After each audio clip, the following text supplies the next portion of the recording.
situations. Specially built receivers can be automatically activated by the signal to warn of the impending hazard.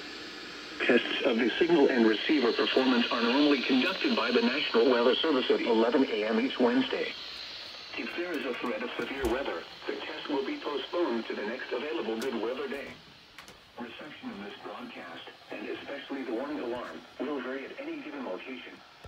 This variability, normally more noticeable at greater distances from the transmitter, can sometimes occur even though you are using a good quality receiver in good working order. To provide the most consistent and dependable warning service possible, the warning alarm will be activated for hazardous watches and warnings for all counties in the state of Connecticut, and for Nassau and Suffolk counties on Long Island in southeast New York. Once again, this was only a test.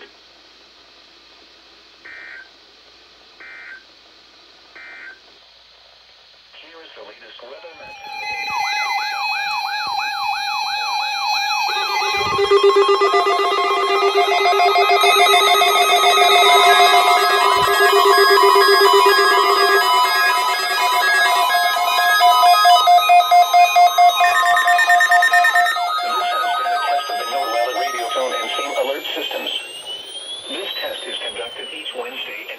Yes.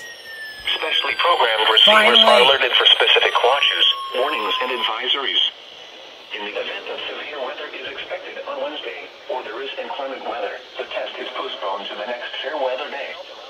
This concludes this test of the NOAA weather radio and same alert systems.